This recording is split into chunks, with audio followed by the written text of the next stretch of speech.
ठीक है, सो मैं पहले मशीन लर्निंग का theoretical start I want to start it because clear picture रहेगा माइंड में, बिकॉज वो हम जोन में आ जाएंगे। बिकॉज पाइथन का एक अलग ही था कि उसके डेटा टाइप्स पढ़ो, डेटा टाइप्स के यूज के साथ चीजें करो। मशीन लर्निंग में ऐसा नहीं है। मशीन लर्निंग में हर एक डेटा सेट कुछ अलग कहानी बताता है। सो इसीलिए कुछ ऐसा बोलते हैं ना, प्री स्टेप्स नहीं है, हर डेटा सेट के साथ तुम्हारे स्टेप्स बदलने वाले हैं। सो मैं सब बताऊंगी ये डेटा सेट वगैरह क्या है। Firstly let's talk about machine learning. So I will just, ठीक है, सो एक टॉपिक आया मशीन लर्निंग मार्केट में। उसके पहले there are few terms, so few terms like cloud computing. So this is everything for the non technicians जिनको पता नहीं ये सब चीजें क्या है। फिर आया बिग डेटा, ठीक है। और उसके पहले, क्लाउड कंप्यूटिंग के पहले, there was a term called robotics, ठीक है। रोबोटिक्स के पहले आया आर्टिफिशियल इंटेलिजेंस।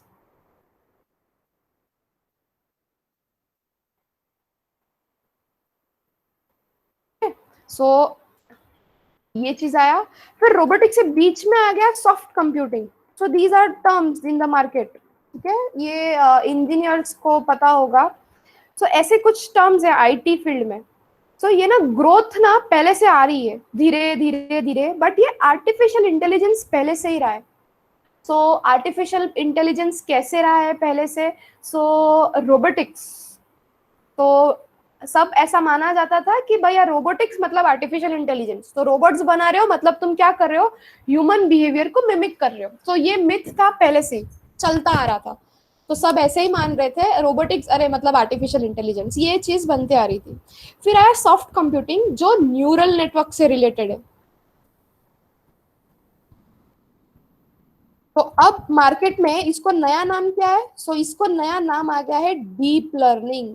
न्यूरल नेटवर्क मतलब डीप लर्निंग या एएनएन, आर्टिफिशियल न्यूरल नेटवर्क्स, ठीक है। सो ये ऐसे नाम इनको अभी नए नए आ रहे हैं। अब क्लाउड कंप्यूटिंग, सो ये सब चीजें क्या है मार्केट में, क्यों है, किस लिए है? सो कैसा हो रहा है ना हमारा, हम सबको पता है डेटा। अभी ये डेटा क्या है, तो मैं जैसे जैसे वर्ड्स बोल रही हूँ ना, मैं वैसे वैसे एक्सप्लेन कर रही हूँ। और चीजें यहाँ से वहां, मतलब ये चीज बताने के बाद यहाँ जंप करने वाली हूँ, तो प्लीज देखना। Now what is this data? Data is a collection of raw facts and figures. ठीक है, सो अब ये रॉ फैक्ट्स और फिगर्स क्या होते हैं? Like ma'am how can you say raw fact and a figure is data? मैं तो डेटा बोलूँ तो मुझको रोज एंड कॉलम्स में मिल रहा है। सो नहीं, सो क्या होता है ना, data is made up of raw facts and figures. So raw fact क्या होता है? सो इन द सिनेरियो, लाइक कोई तुमको आके किसी का एड्रेस पूछता है, सो लाइक मेरा address, and I say that I stay in Andheri, and someone is asking you, अच्छा अर्चना मैम कहाँ रहते हैं? सो यू विल से अंधेरी। तो सामने वाला पूछेगा where in Andheri? So see something raw fact, because तुमको नहीं पता प्रॉपर एड्रेस नहीं पता है, तुमको सम रॉ फैक्ट पता है कि अंधेरी में कहीं पे रहता है या रहती हूँ। सो समझो तुमको मेरा बिल्डिंग का नाम भी पता चल गया, तो तुमने बोल दिया हाँ ये ऐसी ऐसी बिल्डिंग है, यहाँ पर रहती है। तो सामने वाला बोलता है बिल्डिंग नंबर। तो अब देखो रॉ फैक्ट एंड फिगर। सो ये रॉ फैक्ट एंड फिगर तुमको क्या कर रहा है? सिर्फ डेटा है ऐसा बता रहा है कि हाँ मेरे पास ये इन्फॉर्म चीजें हैं। अब ये डेटा और रॉ फैक्ट जब तुम प्रोसेस करते हो ना, when you try to process this thing, तो दिस प्रोसेस के बाद, मतलब ये data raw facts and figures को प्रोसेस करना, मतलब इनको तुम जब इनपुट देते हो, प्रोसेस होता है, लॉजिक लगाते हो, तो तुम इंफॉर्मेशन गेन करते हो कि हाँ अच्छा मैम यहाँ रहती है, ये बिल्डिंग का नंबर है और ये एड्रेस है। तो ये क्या हुआ? इंफॉर्मेशन। और ये इंफॉर्मेशन तुमको क्या देता है आगे जाके? सो ये इंफॉर्मेशन जो भी मिलता है ये देता है तुमको नॉलेज,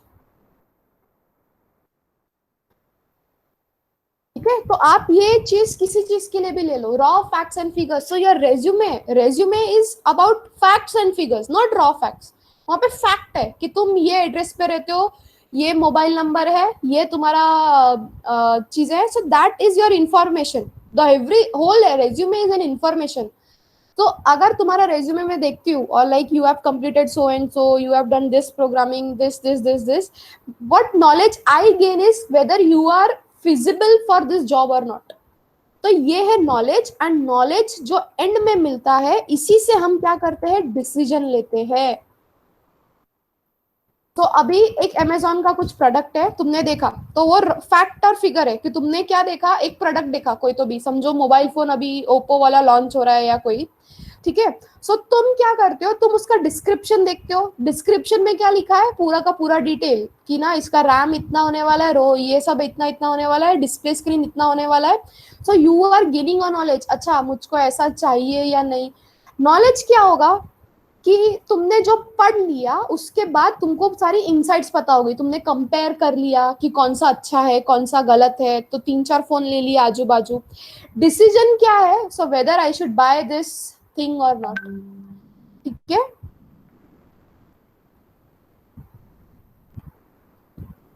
ठीक है, तो ये डिसीजन मेकिंग है कि तुमको बात लेनी है या नहीं, और हम ना डिसीजन मेकिंग पे फोकस कर रहे हैं, क्योंकि मशीन लर्निंग किसके लिए है, डिसीजन मेकिंग। मुझको डिसाइड करना है कि ये डेटा या ये चीज सही है गलत है, नहीं गलत है, क्या करना है। तो जब जब रॉ फैक्टर फिगर को चेंज करोगे, तब तक तुम्हारा इंफॉर्मेशन चेंज होगा, तब तक तुम्हारे डिसीजन पे इफेक्ट होगा।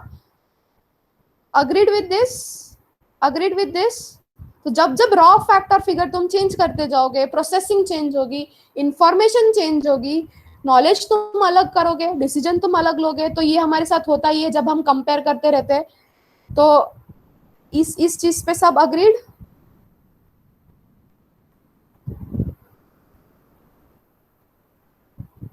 Yes ma'am. ओके, सो ये यही चीज अभी हमको समझनी है कि हम जब डेटा डेटा डेटा बोलते हैं ना, सो ये डेटा है क्या। तो ये चीज इतनी क्लियर होनी चाहिए कि जो भी तुम डेटा अभी अप्लाई कर रहे हो, वो तुमको डिसीजन मेकिंग के लिए हेल्प करने वाला है। And decision making for what, business. तो अगर कोई एक बॉल पेन मुझको मार्केट में लेके आना है, सो मैं क्या करूंगी, मैं मार्केट सर्वेलेंस करूंगी। तो पहले सर्वेलेंस होते थे, लोग क्या करते थे, लोग आजू बाजू घूमने जाते थे, आजू बाजू, लाइक अगर पहले पहले के टाइम पे क्या होता था कि ना, अगर कोई प्रोडक्ट लॉन्च करना है, सो ना एक ऐसे बड़ी सी पेपर होती थी जिसको क्वेश्चनर कहते थे, और लोगों का इनपुट लिया जाता था कि कैसा परफ्यूम पसंद है, अच्छा कैसी टेस्ट होना चाहिए, आप कब कब परफ्यूम लगाने जाते हो, ये परफ्यूम के लिए होता था। तो ये क्वेश्चनर्स भरने के बाद बंदा बैठता था, और ना जिस जिस क्वेश्चनर, जिस जिस क्वेश्चन पे उसको आंसर राइट मिलता था, टिक करता जाता था, एंड एंड में वो क्या करता था, एनालिसिस करता था। सो उसको कुछ लिस्ट मिल गया, इंफॉर्मेशन मिल गया कि हाँ हाँ हाँ, चलो इतने लोगों ने क्वेश्चन 1 को टिक किया, इतने कम लोगों ने क्वेश्चन 2 को क्लिक किया है, इतने लोगों ने ना बोला है। तो ये इंफॉर्मेशन मिला, और डिसीजन फिर उसको मिला कि हाँ भैया सामने वाले को कौन सा फ्लेवर का परफ्यूम पसंद है, लैवेंडर पसंद है, जेस्मिन पसंद है, कौन सा पसंद है। ये डिसीजन मेकिंग पे हुआ। जैसे अभी मैं बॉल पेन की बात कर रही हूँ, तो बॉल पेन का अगर मैं बोलूँ कि मुझको नया प्रोडक्ट लॉन्च करना है मार्केट में, तो मैं क्या सीधे बोल दूं कि हाँ मैं ये पेन लॉन्च कर रही हूँ, इतना इतना उसका प्राइस होने वाला है, these are the things, and I will directly launch. तो नहीं, ये बिजनेस पर्सपेक्टिव नहीं होता है। बिजनेस का मतलब क्या होता है कि प्रॉफिट लॉस भी देखना होता है ना, वरना मैं लॉन्च करती जाऊँ और कोई खरीद ही नहीं रहे, मेरा प्रोडक्ट ही नहीं बिक रहा है, तो ऐसे लॉन्च का क्या मतलब।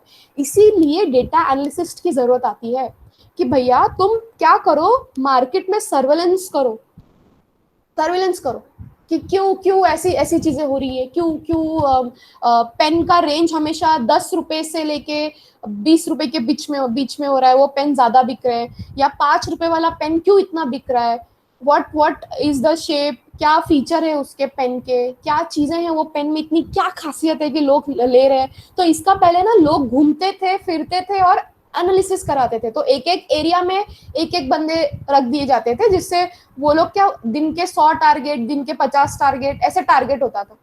तो उनको जितने टारगेट तुम अचीव करते थे, उतना तुमको पैसा मिलता था। ऐसा सब सीन पहले चलता था। तो ये चीजें ना पहले से होती आ रही है, बट हमने कभी उस पर्सपेक्टिव से चीजें देखी नहीं है।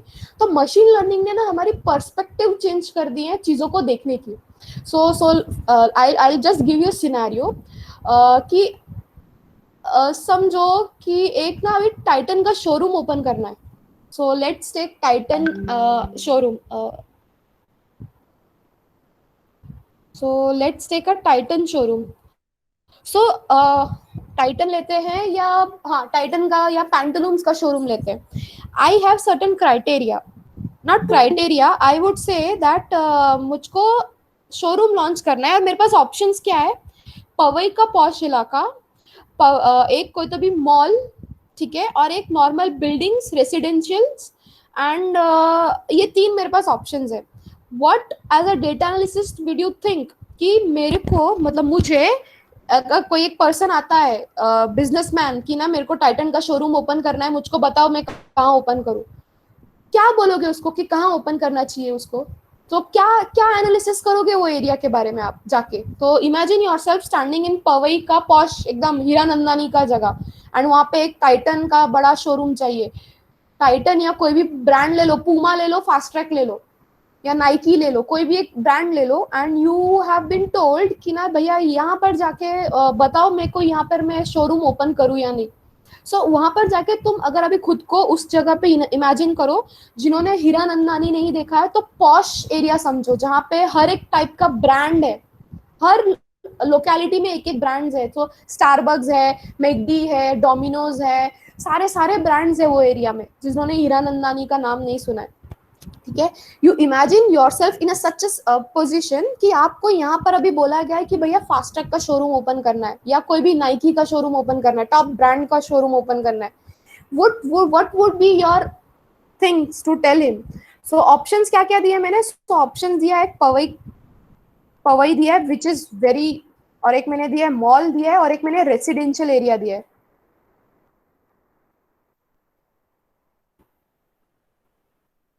तो ये तीनों में से एज अ डेटा साइंटिस्ट भी नहीं, एज अ नॉर्मल पर्सन सोचो कि वो सामने वाले को बिजनेस कहाँ करना चाहिए, कहाँ उसका प्रॉफिट है. So let's first take residential area. So क्या सबको पता है रेसिडेंशियल एरिया क्या होता है. सो रेसिडेंशियल वो एरिया होता है जहाँ पे लोग ना ज्यादा रहते हैं. लोग ज्यादा रहते हैं मतलब वहां पे सिर्फ रेसिडेंस है, लोग ही रहते हैं और कोई नहीं रहता है. और कोई नहीं रहता मतलब और कुछ रहता नहीं है वहां पे, एक्स्ट्रा चीजें नहीं है, बिल्डिंग्स ही बिल्डिंग है आजू बाजू. क्या मुझको मेरा फास्टैग का शोरूम ऐसे एरिया में ओपन करना चाहिए, यस या no. Think yourself in such a scenario. आप एक बिजनेस ओरिएंटेड पर्सन हो and you are standing in a residential area जहाँ पे सिर्फ बिल्डिंग्स बिल्डिंग्स बिल्डिंग्स है. क्या ऐसे एरिया में आपको एक फास्टैग का शोरूम ओपन करना चाहिए. इज इट अ प्रॉफिट और इज इट अ लॉस, और नहीं तो क्यों, क्या रीजन है कि वहां पर मुझको ओपन नहीं करना चाहिए, या ओपन करना चाहिए तो क्या रीजन है.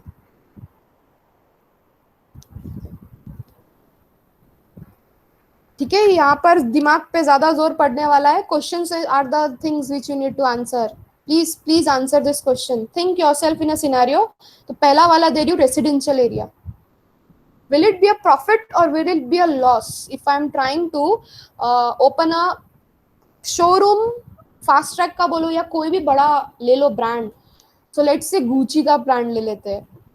तो आपको क्या लग रहा है कि उसको ओपन करना चाहिए या नहीं. यस सागर. मैम ओपन तो कर सकते हैं। नहीं नहीं नहीं, एज अ डेटा साइंटिस्ट कर सकते हैं वाला आंसर नहीं होना चाहिए. क्यों मेरे करना ख्याल है. से हाँ, मेरे ख्याल से तो नहीं करना चाहिए क्योंकि यस. हाँ. जितने जहाँ पे वो ओपन वहीं लिमिटेड पीपल रहेंगे। एक तो मिनट, इतने आपका आवाज क्लियर नहीं हुआ, वापस से वापस से. मैम रेसिडेंशियल एरिया में ओपन करेंगे ना हम जहाँ पे, हाँ. तो ऐसे एरिया में मतलब लिमिटेड पीपल्स होते हैं। जहाँ पे हमने ओपन किया वहाँ के आजू बाजू में जो बिल्डिंग्स है नॉर्मली सिर्फ वही लोग शॉपिंग कर सकते हैं, तो इतना कुछ प्रॉफिट नहीं रहेगा। True. Very good. And the answer should be firm. And also मैं इसको ऐड कर दूं कि लोग वहां पे क्या है, 7 to 9, 9 to 7 का जॉब है. यस तो मैम। लोग कब फ्री होते हैं, Saturday Sunday. So these are the things which you need to consider. ठीक है, बिजनेस पर्सपेक्टिव से अभी चीजों को देखना चालू करना है कि these are the things you need to consider. Residential area में एक पॉश वाली दुकान खोल के मतलब नहीं है, बिकॉज वहां पे टाइम वेस्ट है, मनी वेस्ट है. लोग सिर्फ सैटरडे संडे को एक आधा बोनी मतलब एक आधा बिग चीज बिकी तो बिकी, बाकी के डेज क्या करोगे. तो the first answer for residential is गलत. What about mall and Powai, दोनों पे. Very good Sagar.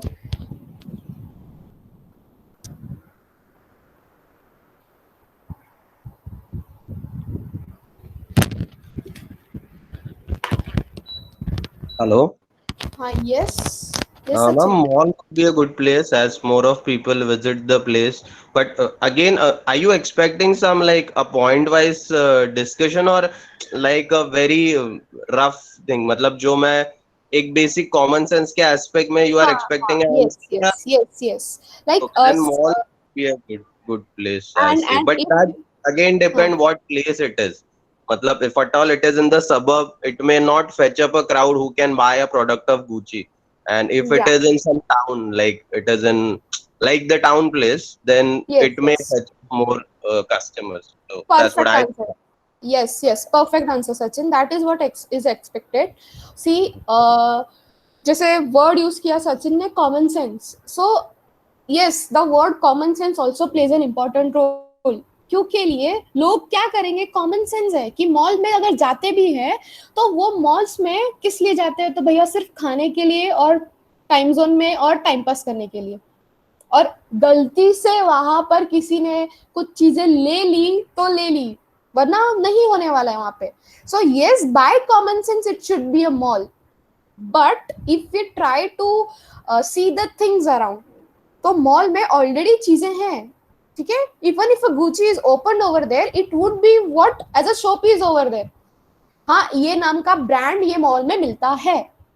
But when I talk, when like he talked about town and suburbs, yes, that is the best thing to do. What? And open in a suburb or a town, because crowd कैसा आता है mall में? Mix crowd आता है। मतलब mix मतलब middle class, lower class, upper middle class, high class बहुत कम। और मॉल में भी मेरे प्रेफरेंस होने चाहिए कि कौन से मॉल में कैसे लोग आते हैं। So that also impacts my what I would say profit and loss वाला सीन। मेरा प्रॉफिट क्या हो रहा है, मेरा लॉस क्या हो रहा है इस सिनेरियो में।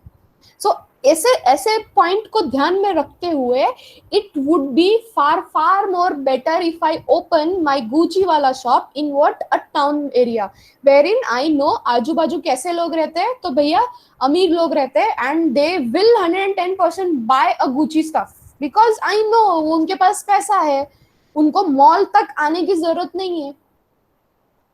सो is this case study some impact दे रही है कि कैसे मुझको सोचना है। मुझको नॉर्मल चीजें नहीं सोचनी है, बोले ना आउट ऑफ द बॉक्स सोचनी है। जस्ट यस नो, थोड़ा ऐसे हाँ दिमाग थोड़ा ऐसे चलने चालू हुआ है या कुछ ऐसे कुछ फीलिंग आ रहा है कि हाँ यस मैम। हाँ इस Ma'am, पर्सपेक्टिव में sorry to हाँ हाँ interrupt, sir. but what yes I yes felt was what right now we had a thought was pretty common. I mean, I didn't thought I had a out of box thought rather, but या I personally consider that when I look things in the ML perspective, I should rather take the points, na? I should take या some parameters, and on the basis features of that, features is या that a valid thing or this no way no is a good thing? no That's what no you're. no see, no, absolutely not. This is not what I'm trying to say. I in the start I'm just trying to make you think in that perspective कि हाँ ऐसे भी है चीजें। And what I said it is contradictory. जब तक मैं features में, जब तक सेल्स नहीं देख पाऊँ कि आजू बाजू गुची के, मुझको काफी चीजें देखनी पड़ेंगी कि गुची के व्हाट से कॉम्पिटिटर्स कहाँ पर है। I will have to see Mm-hmm. That also. So there are an number of perspective. ये मैं सिर्फ स्टार्ट में आपको सिर्फ एग्जांपल दे रही हूँ कि हाँ ऐसी चीजें Mm-hmm. सोचनी है आपको, like something out of the box. Why there, क्यों यहाँ पर मॉल में क्यों नहीं हो सकता है? So the answer, when you stand in the mall, if you find yourself standing in the mall, there are n number of brands already present there. तो मेरा वैल्यू क्या, मेरे ब्रांड का वैल्यू क्या रहेगा, राइट? तो मुझको अगर मेरे ब्रांड का वैल्यू देना है तो गुची का बस एक ही शॉप है, कहाँ पर है? टाउन साइड है। तो बंदा क्या है, दूर से भी टाउन शॉप जाएगा अगर उसको गुची का ब्रांड पता है कि कैसा ब्रांड है वो। वरना मेरे ब्रांड की वैल्यू नहीं है ना उतनी, if it is present in each and every mall, Right.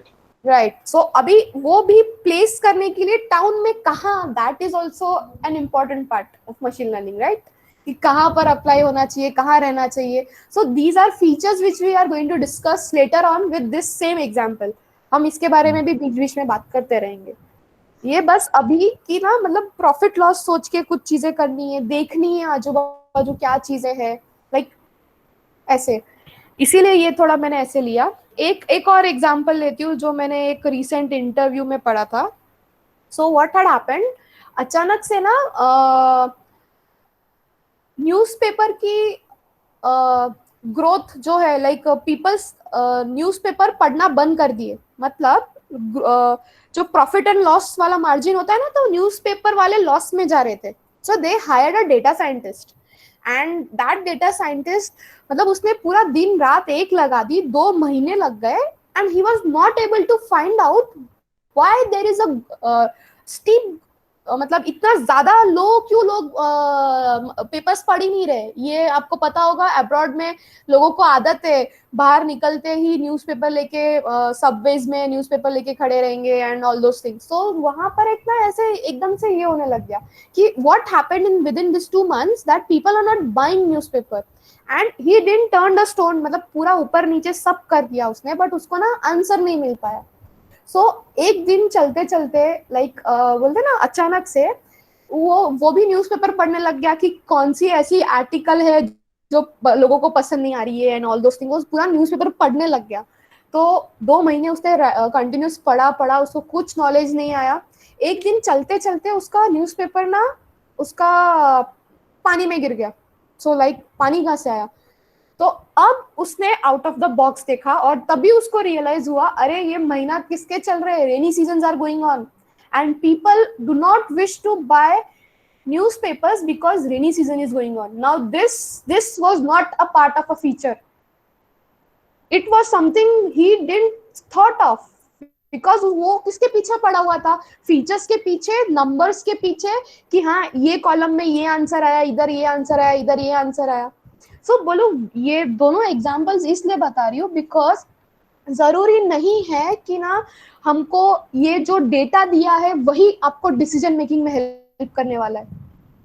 There will be things, scenarios, because जैसे मैंने कहा, मशीन लर्निंग आपको किसी भी चीज पे लगाना पड़ेगा। बैंकिंग का कोई, अगर मैं बोल रही हूँ banking sector, so your background should be strong enough कि वो बैंकिंग के लिए करे। तो आप 5 साल सिर्फ बैंकिंग सेक्टर में काम करोगे, आपको अचानक से सेल्स में डाल दिया तो क्या होगा? would your knowledge about your domain knowledge about banking would be help in sales? My question is that. तो क्या तुम्हारा बैंकिंग का सेल्स में काम हो सकता है? क्या उसका कुछ काम आएगा? एक्सपीरियंस क्या हो जाएगा अगर अचानक से बैंकिंग सेक्टर से तुमको 5 या 10 साल बाद तुम डेटा एनालिसिस से उठा के तुमको सेल्स में डाल दिया? It is again what, start from zero, right? Because तुमको डोमेन नॉलेज गेन करने लगने पड़ेगा। अब आंसर बोलोगे कि मैम डोमेन नॉलेज कैसे आएगा? तो उसके ना आंसर्स दो है। बड़ी बड़ी कंपनीज जैसे एमएनसी होती है ना, इनके पास ऑलरेडी क्या रहते हैं, डोमेन एक्सपर्ट्स रहते हैं।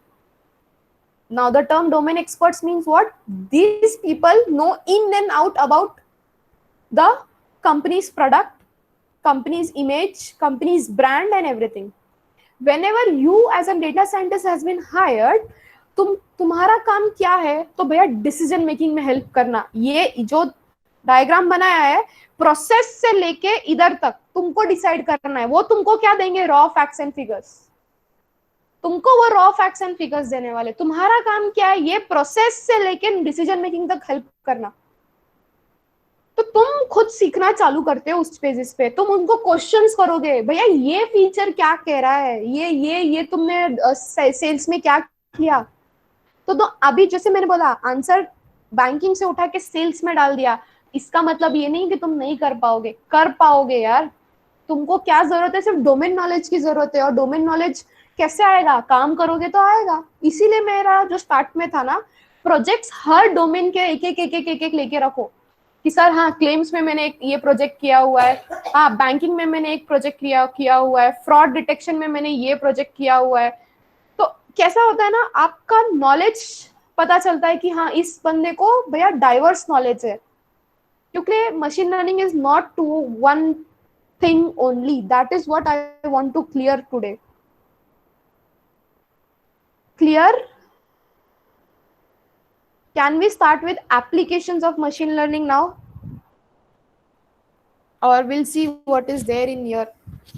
ठीक है, सबको clear? Okay Shyam. Archana, is it clear? Okay पुरित. Okay. Yes. Okay Sanika. ठीक है, हम बढ़ते हैं. एंड वन मोर थिंग, ये पूरे कोर्स में एल्गोरिदम्स पे फोकस है. एल्गोरिदम्स और उनका काम क्या है. एप्लीकेशन ओरिएंटेड वाला या प्रोजेक्ट वो तुम्हारा है. तुम उसको एप्लीकेशन को कैसे प्रोजेक्ट में डील करवाते हो, कन्वर्ट करवाते हो, वो हम एंड में देखेंगे. ठीक है, तभी तक इतना याद रखो, it is just what algorithms, their implementation, their results which we are going to discuss, what sort of input we are giving, what sort of output we are getting, why this algorithm is acting like this, and sort of things. Or curiosity. So a good data scientist should be curious. Why curious? ये data कैसे आ रहा है, ये ऐसा क्यों answer दे रहा है. तो क्यों वाला चीज ना कभी नहीं छोड़ना है. क्यूरियोसिटी, जैसे ही क्यूरियोसिटी खत्म, डेटा एनालिसिस का भूल जाओ.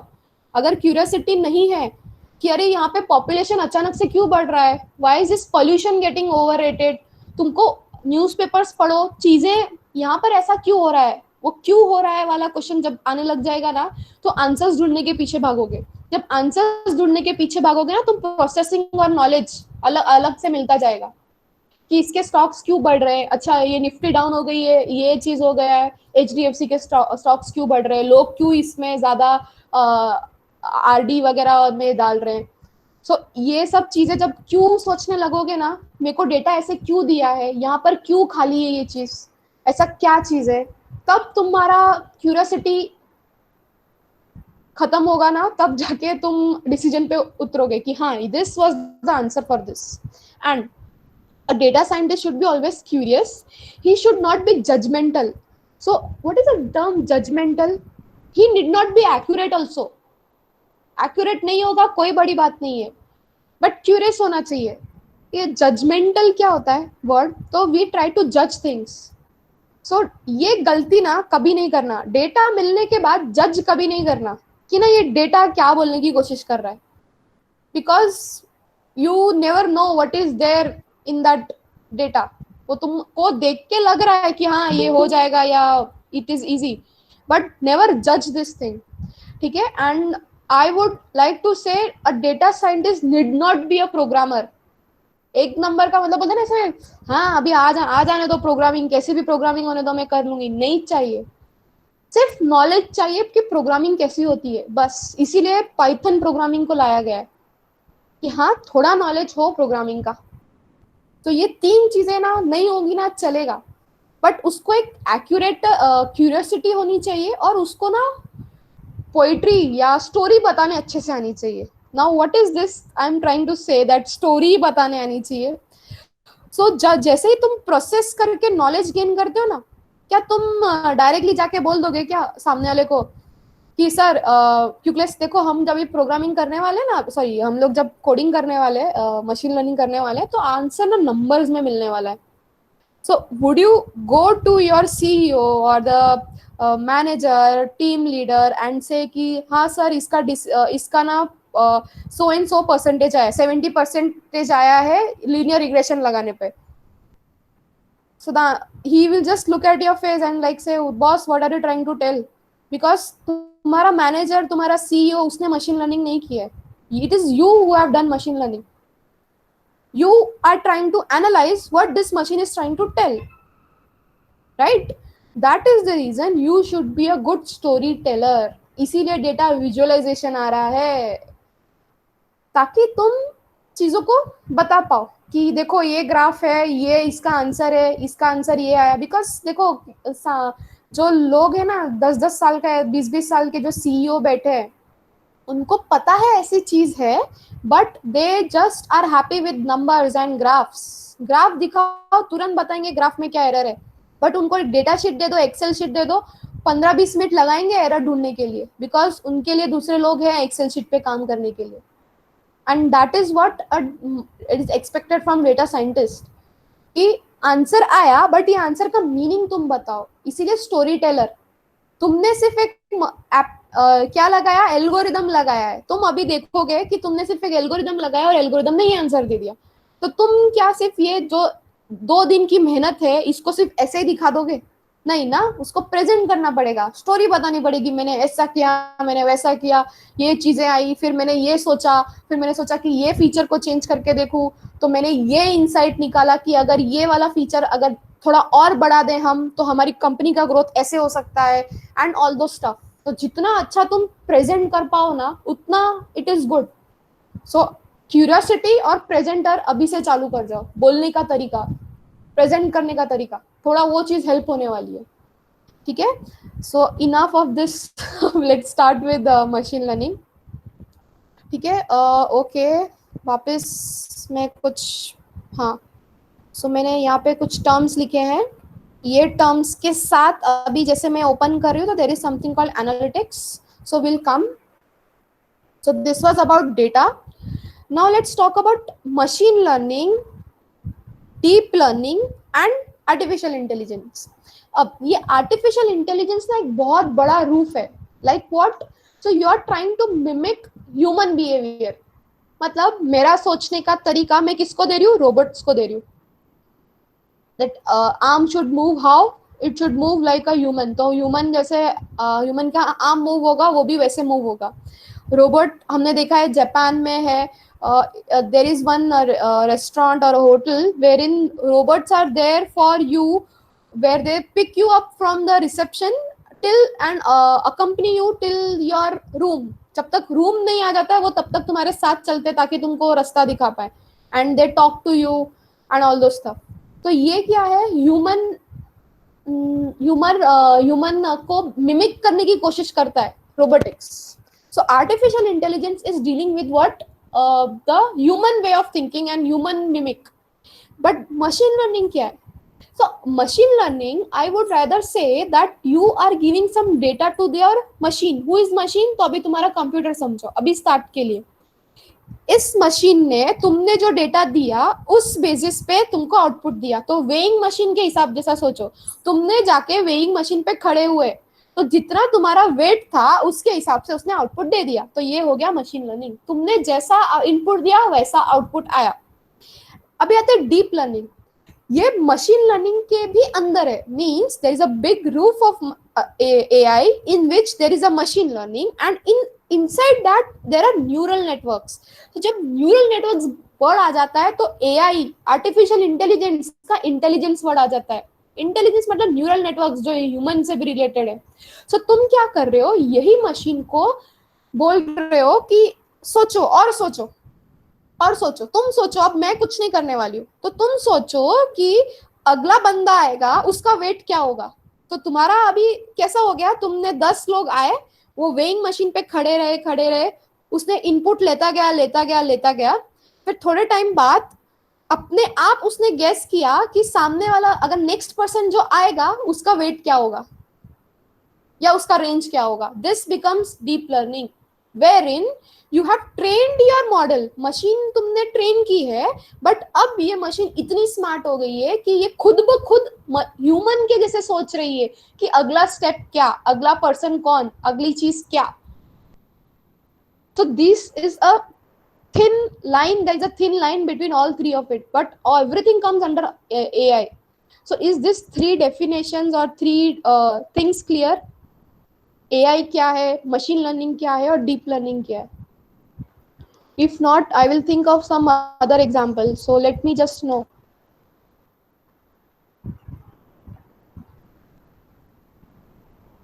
Okay, ठीक है।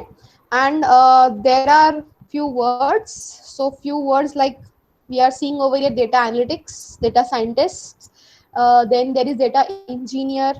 ऐसे बहुत सारे words हैं, उन पे भी हम ना end of this आएंगे।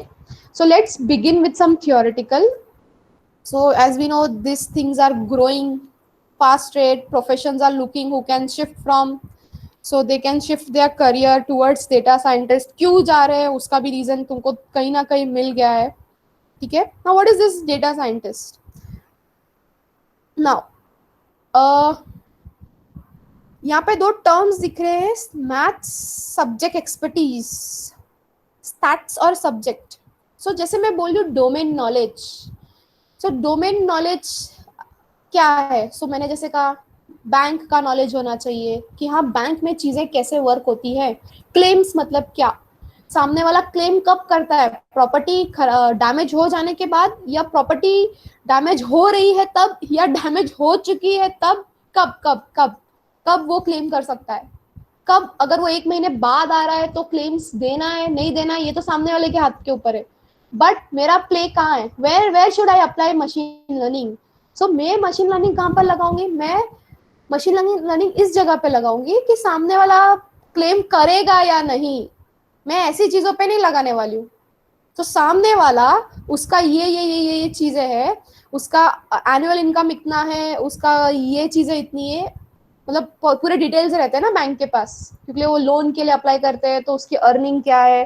तो अगर एक प्रॉपर्टी डैमेज होती है उसकी, समझो कार उसकी ब्रोक डाउन होती है और वो क्लेम्स में है, तो क्या वो बंदा आएगा या नहीं, that is where I should apply machine learning. ठीक है, सो वो कैसे आ रहा है, स्टैट्स से आ रहा है ना। व्हाट आर दिस स्टैट्स की जरूरत क्यों आ रही है, तो प्रोबेबिलिटी से डील करते हैं हम ना। What is this probability? So जैसे हम हमारे वो गूची वाले प्रॉब्लम स्टेटमेंट पे आते हैं, तो मैं बात कर रही थी कि मॉल्स में ऑलरेडी चीजें हैं, कितनी परसेंट गारंटी है कि लोग गूची के पास आए, that is what stats is, and we are somewhere dealing with this stats कि मॉल में ऑलरेडी इतने सारे शॉप्स है, सब चीजें हैं, कितने परसेंटेज ऑफ पीपल और कितनी क्राउड को मैं अट्रैक्ट कर सकती हूँ विद माई गुची का this banner. So that is where you are dealing with numbers, stats. तो प्रॉफिट लॉस खुद एक स्टैट्स है, कितना परसेंट प्रॉफिट, कितना परसेंट लॉस, कितना परसेंट एक्यूरेसी, कितना परसेंट चीजें जो हो रही है। तो इसीलिए स्टैट्स की जरूरत डेटा साइंटिस्ट को है, इसीलिए बोला जा रहा है कि स्टैटिस्टिशियंस का काफी नॉलेज यूज हो रहा है यहाँ पे। तो this is where I said domain expertise, it is required that you should have a domain expertise। और जैसे मैंने कहा कंपनीज में लोग रहेंगे, big big companies, there are people, but why to depend, there should be an X factor कि हाँ sir इस डोमेन का नॉलेज मेरे पास है, मुझको सिर्फ 2 दिन दो, मैं पढ़ के आ जाऊंगा या मैं देख के आ जाऊंगा मार्केट को कैसा है। तो that should be something for you guys. ठीक है, हाँ, मैं क्वेश्चन था मेरे को। हाँ अर्चना। मतलब जैसे कि ये हम लोगों को स्टडी करने के बाद, मतलब सीखने के बाद, सो हम लोगों को ऐसे स्पेशल प्रोजेक्ट पे ही काम करने को मिलेगा कि कंपनी के डे टू डे एक्टिविटीज के लिए हम लोगों को कंपनी हायर कर सकती है, जैसे डे टू डे या वीकली प्रिडिक्शन यस या मंथली, यस वैसे तो यस एक यस। प्रॉपर जॉब टाइप होगा या फिर प्रोजेक्ट बेसिस हम लोग अगर फ्यूचर में जॉब करेंगे इस फील्ड में तो कैसे जॉब होगा इसमें? Again I said it is upon you in which job you are going for। So for example banking में जा रहे हो तो वहां पे क्या रहने वाला है, तो बैंकिंग में एनालिसिस करना कि क्लेम्स कितना होने वाला है, इंश्योरेंस सेक्टर में सॉरी क्लेम्स आता है, बैंकिंग सेक्टर में क्या होता है कि अमाउंट कितना है, आगे जाके कितने लोग मेरे में इन्वेस्ट करेंगे, बॉन्ड्स कितनों ने लिया है, मेरा बैंक दूसरे बैंक से मेरा क्या कंपैरेटिव है, ऐसे सब चीजें। जब कोई अभी जैसे ना it is not limited to just banking and sales, I would rather say that हर product, like even if you are selling a pen, even if you are selling a Cadbury, ठीक है, ऑनलाइन अमेजोन पे कुछ बेच रहे हो, हर product के लिए there is a data analysis. तो अगर कंपनी जैसे Xiaomi, ठीक है, तो MI की कंपनी है, कितने सारे एप्लीकेशंस बेच रही है।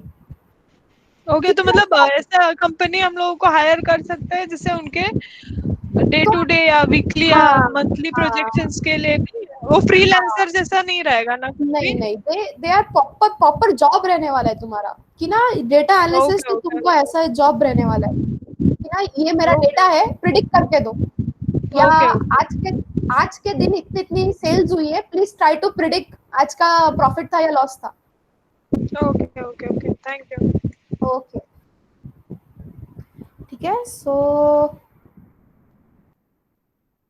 यही है, मैथ्स होना चाहिए, सब्जेक्ट एक्सपर्टी होना चाहिए और थोड़ी सी स्किल्स होने चाहिए। तो हम वो भी चीज देखेंगे, स्किल्स क्या है। सो हैकिंग स्किल्स एक नाम दिया हुआ है। So data scientist gather data from multiple sources and applies to the machine, predictive analysis, sentiment analysis to extract critical information and collect data sets।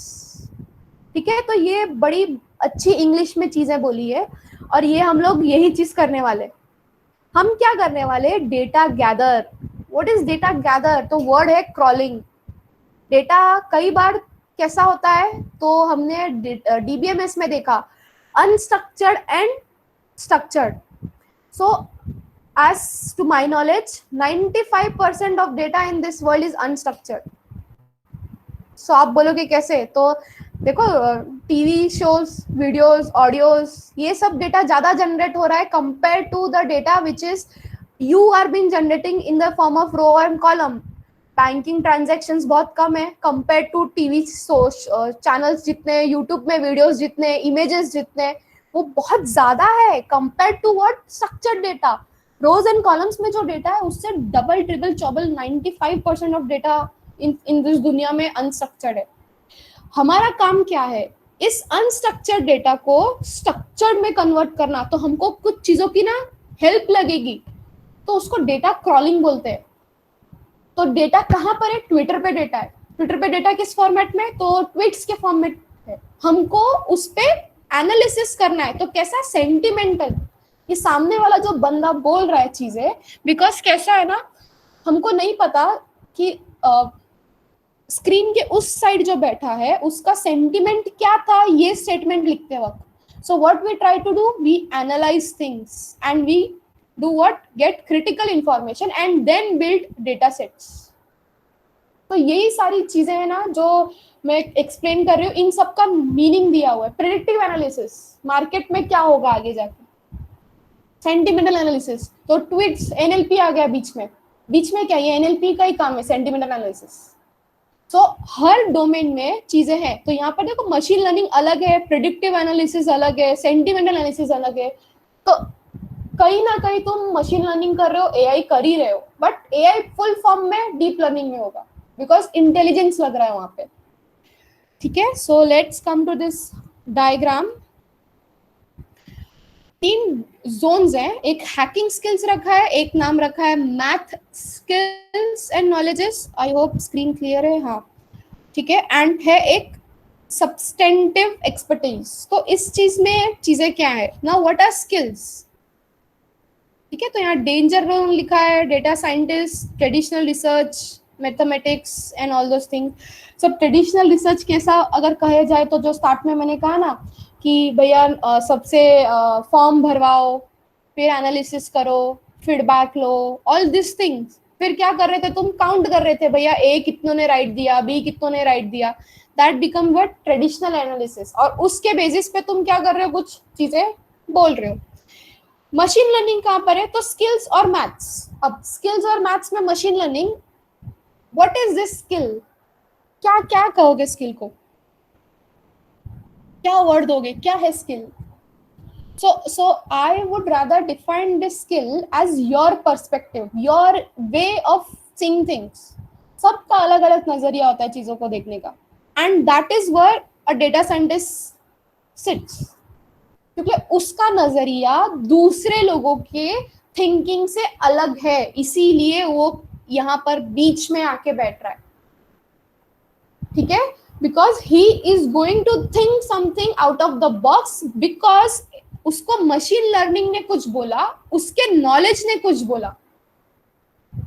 Whereas skills and expertise, मेरे पास कुछ expertise है, domain knowledge है, skills है, मैं क्या करूं ऐसे skills का जब मैं उसको अप्लाई नहीं कर पा रही हूँ, इसीलिए इसको डेंजर जोन में रखा है। नॉलेज है, सब है, मेरे को पता भी है चीजें कैसी करनी है, बट मैं कहाँ पर करूँ वो चीजें। So you just get confused in your path। Whereas यही skills को अगर मैं एक proper direction दूं, जैसे half of the people right now in this batch have good what we say hands on Excel sheet, pivot table कैसे बनाते हैं Excel sheet में, graphs कैसे बनाते हैं, you have good knowledge of that। If you are applying, if you think कि इस चीज को मैं अच्छे तरीके से अप्लाई करूं तो मशीन लर्निंग में कहाँ अप्लाई होगा, how that would be a fruitful thing for me. So हाँ, that would be a very good impact, जो हम देखेंगे आगे जब बड़ा बड़ा डेटा सेट मिलेगा तब एक्सेल वाले लोग क्या कमाल कराते हैं, क्योंकि एक्सेल शीट रीड करना भी एक बोलते हैं ना कला है. सो वो भी चीजें हैं यहाँ पे. ठीक है, so let's move forward. So anyone interested in building a strong career should have what? Analytics, programming and domain knowledge. जैसे मैंने कहा ये 3 चीजें तो होनी चाहिए. प्रोग्रामिंग में ज्यादा सपोर्ट नहीं करूंगी. एनालिटिक्स बिकॉज थोड़ा वैसे सोचने की जरूरत है, ये ऐसे क्यों, और फिर है डोमेन नॉलेज, उस चीज के बारे में नॉलेज होना जरूरी है. इररिस्पेक्टिव ऑलरेडी पर्सन है या नहीं है, हमको नॉलेज होना जरूरी है, हमको किसी पे डिपेंडेंट होने की जरूरत नहीं है. ठीक है, अब strong knowledge of Python, and I would also support this thing also, because there are trolls going on that if a data scientist is not having a good Python knowledge, he is just there for थोड़ा बहुत knowledge है, तो ये एक ऐसा troll चल रहा है. तो अगर Python में अच्छा knowledge है तो बहुत अच्छी बात है. ठीक है, फिर R hands on SQL database होना जरूरी है. Ability to work with unstructured data. So देखो वीडियो, सोशल मीडिया कन्वर्ट करने आना चाहिए चीजों को, और उसकी क्यूरियोसिटी भी होनी चाहिए, स्टिक नहीं होना चाहिए. ठीक है, फिर अंडरस्टैंडिंग मल्टीपल एनालिटिक्स फंक्शंस. ठीक है, नॉलेज ऑफ मशीन लर्निंग जो हम अभी लेने ही वाले हैं. तो this is what a data scientist skills. ठीक है, now what is the difference between a scientist and analyst?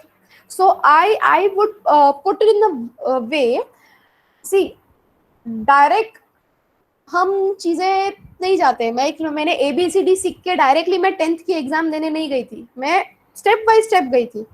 So if you get a position for data analyst, I would से बेस्ट, क्योंकि एनालिसिस्ट के बाद तुम डेटा साइंटिस्ट बनते हो. क्योंकि क्या ना, उस नजर से तुमको लोग देखते हैं कि हाँ भैया साइंटिस्ट है, इसको काफी नॉलेज है इस चीजों के बारे में. They look you from that perspective. And पहले ही जाके साइंटिस्ट का पोजीशन ले रहे हो और एनालिसिस कर रहे हो तो काफी चीजें अलग हो जाती है ना. सो आई वुड रादर से कि एनालिसिस्ट बनो, चीजें करो, गलतियां करो, उसके बाद पोजीशन लो डेटा साइंटिस्ट. ठीक है, now who is an analyst? So analyst is a person who can do descriptive stats, visualize data and communicate data points for conclusion. अब ये conclusion के लिए किसको देगा? तो भैया साइंटिस्ट को देगा. वो बताएगा कि भैया तुम सही राह पे गए या गलत राह पे गए. ठीक है, so that is the reason you should be analyst, because अगर तुमको ग्राफ पढ़ने आ गया, विजुअलाइज करने आ गया, क्योंकि 1-2 ग्राफ में नहीं होने वाला है, बहुत टाइम लगने वाला है चीजों को आपको सीखने के लिए. ऐसा नहीं होगा कि 4-5 प्रोजेक्ट कर लिया और मैं भैया data scientist, I can just visualise and see what issue is there in this graph. ऐसा कभी नहीं होगा. ठीक है, एंड डिस्क्रिप्टिव स्टैट्स, तो there are 2 types of stats which we are going to study, inferential and descriptive. Descriptive means mean median mode वाला जो चीजें हम वो भी इजीली देखेंगे, बट हम स्टैट्स से डील करने वाले, उतना हमको चीज पता नहीं चाहिए, स्टैट से हम डील करने वाले. ठीक है, एंड थी communicate data points, fine, and basic understanding, perfect sense of data availability and all those things. Now what are the skills required to be analyst? So if you have knowledge of mathematics, fluent understanding of R and Python जो तुम्हारे पास है, data wrangling, so तुम pandas में deal कर रहे हो तो wrangle कर रहे हो EDA process, and understand pig and hive. ये क्या है? तो बिग डेटा. सो देखो ये इधर आ गया बिग डेटा. बिग डेटा क्या है? तो जैसे मैं बोल रही हूँ पेगाबाइट्स ऑफ डेटा रोज का रोज जनरेट हो रहा है, और हमारे सिस्टम्स जो है, तो सबको ये चीज पता होनी चाहिए कि लैपटॉप एक सिस्टम है, इसके पास इंफ्रास्ट्रक्चर है. इंफ्रास्ट्रक्चर क्या है? तो भैया इसका रोम, स्टोरेज, रैम, मेमोरी, ये सब इसके इंफ्रास्ट्रक्चर है. जब मैं सर्वर्स की बात करती हूँ, सर्वर्स क्या है? बहुत ज्यादा सुपर पावरफुल कंप्यूटर है जिनके पास कंप्यूटिंग स्पीड बहुत ज्यादा है. तो उनके पास भी क्या है? इंफ्रास्ट्रक्चर है, बट लिमिटेड है. क्या मैं इस पीसी में 1 पेगाबाइट ऑफ डेटा स्टोर कर सकती हूँ? तो कैसा है ना, डेटा बाइट्स का एक ये है, तो आई गेस केबी से चालू हुआ था, एमबी में आया, एमबी से हम जीबी में आ गए, तो किलोबाइट, मेगाबाइट, सी गीगाबाइट, फिर अभी हम शायद से टेराबाइट में है, इसके बाद पेगाबाइट है, फिर शायद से जेटाबाइट है, और फिर कुछ तो I am not getting, x भी है शायद से, x, I am not getting this, ऐसे भूल गई मैं word.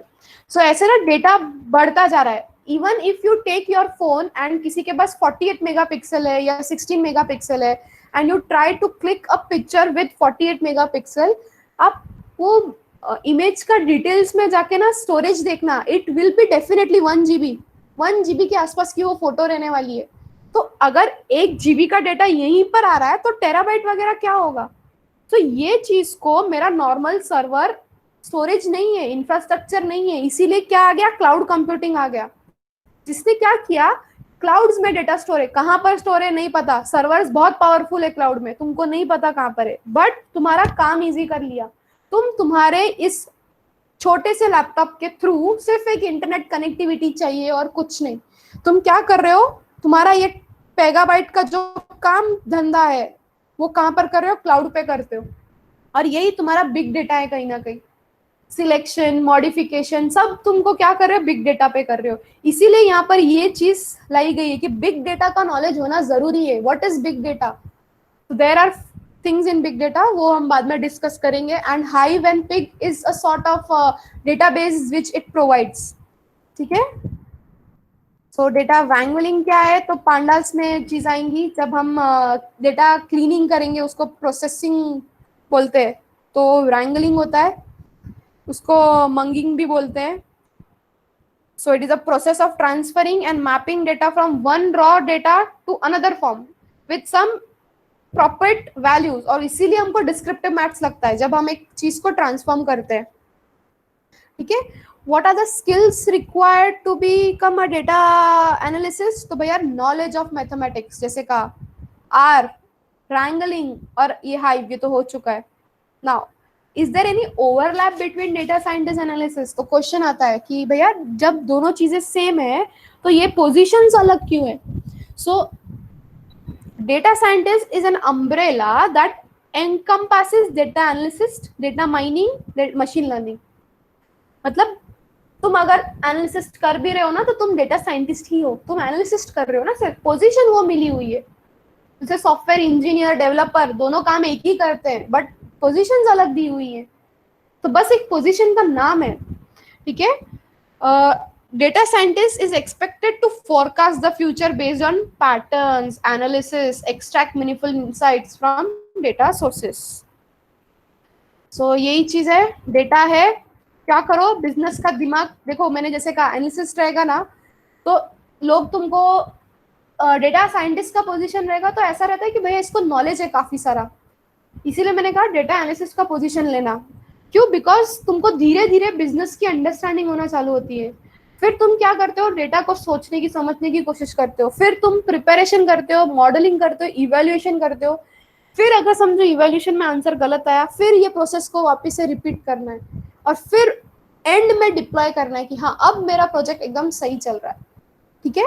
So this is a process diagram of data science. Now what is machine learning? So लिखा है can be defined as practice of use of algorithms to extract data, learn from it, forecast future trends based on the topics.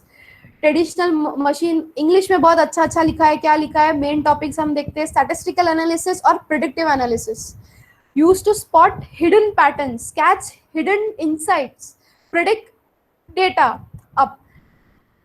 Before jumping to machine learning, I would take some applications, and my first application would be face recognition. So have you ever come across face recognition?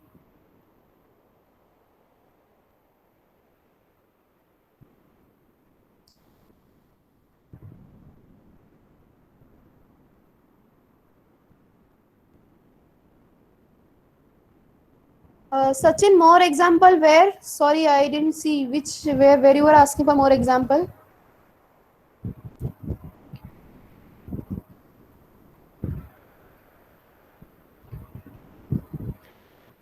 सब सो गए क्या? इतना वो theoretical है, first lecture ही होगा।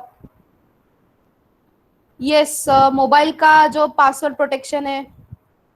हाँ सचिन, अभी हम रियल टाइम एग्जांपल्स पे बात करने वाले हैं मशीन लर्निंग की। Good Sanya, so one is this password mobile protection. Now everyone is using Facebook, so Facebook पे पहले टैग फेस रिकॉग्नाइजेशन आया कि मोबाइल पे आया?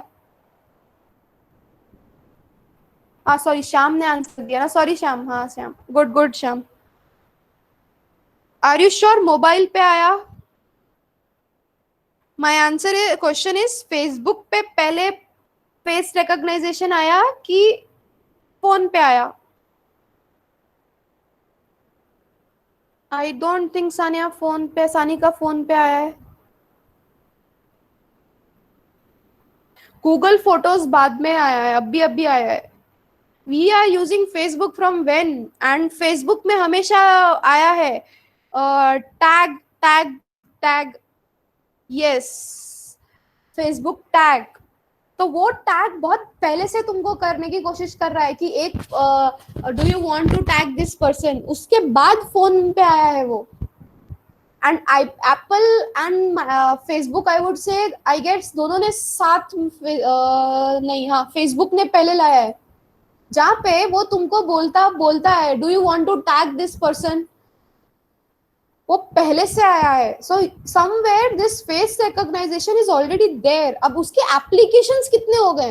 तो मोबाइल पे है, तुम्हारा लैपटॉप, तो अगर किसी को आमिर खान का वो अभी से आई गेस 10 साल पहले की बात है, एसर के लिए था या किसके लिए था, आमिर खान या ऋतिक का एड पता होगा, तो फेस रिकॉग्नाइजेशन लैपटॉप के थ्रू बता रहे थे कि तुम्हारा लैपटॉप के थ्रू, सिर्फ कैमरा के थ्रू तुम्हारा लैपटॉप ओपन हो सकता है। I don't remember, I guess 10 years back Acer या ऋतिक का था, राइट राइट अर्चना, ऋतिक का था, जहाँ से एसर के लिए था, एसर के लिए था, जहाँ से वो सामने से बता रहे थे कि लैपटॉप ओपन हो सकता है विद जस्ट फेस रिकॉग्नाइजेशन।